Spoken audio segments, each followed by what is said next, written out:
Вичерпні ресурси, навіть ті, що, здавалося, ніколи не зникнуть.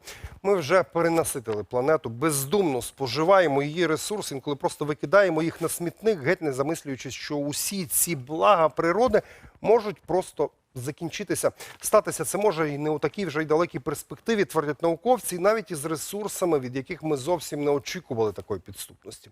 Наша Вікторія Ніконенко запитала у знавців, коли і чи правда може закінчитись пісок у пустелях, і не лише він. Якби на Землі не було ґрунтів, то наша планета була б схожа радше на Марс. В Україні 60% ґрунтів відносять до чорноземів, які є найродючішими у світі. І саме завдяки їм ми можемо вирощувати надвисокі врожаї. Потім наші ґрунти, як виявляється, під загрозою. А в деяких регіонах ми використовуємо ґрунти протягом 3-5 тисяч років. То зрозуміло, що за цей час їхня якість і властивість змінюються. Ерозія, землеробство, вирубування лісів – усе це погіршує якість верхнього шару ґрунту. З нього зникають поживні для рослин речовини. В Україні майже в усіх зонах часто спостерігається від'ємний баланс фосфору.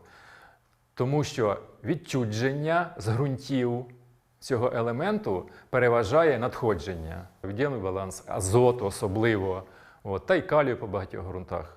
Раніше частина елементів компенсувалася на полі через рослинні та тваринні відходи, а також мінеральні добрива. Тепер земля стала товаром, який для господаря дає цьогорічний і максимальний прибуток. Дбати про ріллю, збагачувати її недешево. Ми забираємо продукцію, яка містить фосфор, використовуємо на цілі свої народно-господарські цілі або продаємо десь за кордон. І тобто всі елементи живлення, вони з конкретного поля чи з конкретного господарства, вони переміщуються. І ми мусимо, якщо хочемо зберегти баланс, повернути в тій кількості, якій ми відчуджували.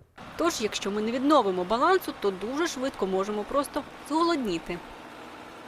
Та не лише ґрунти, виявляється, жодного твердого матеріалу не видобувають у таких масштабах, як піску і гравію.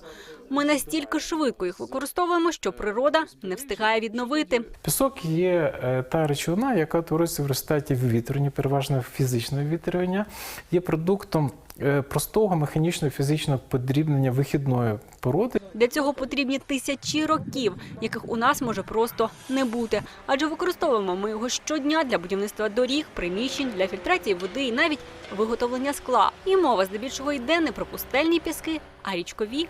В таких регіонах, як Сахара, в сухих пустелях піску знаходиться в надмірній кількості. Коли ми говоримо за Україну, то, наприклад, це річковий пісок. Якщо ми його забираємо з річки, то він назад не поновлюється. І в результаті цього маємо з вами обмілівші річки. Зрештою, наука не впевнена, що з таким підходом до ресурсів піску надовго вистачить і у всіх пустелях світу, як тільки в його використанні людина побачить зиск. Вікторія Ніконенко, Іван Головач, Спецкор, 2+2.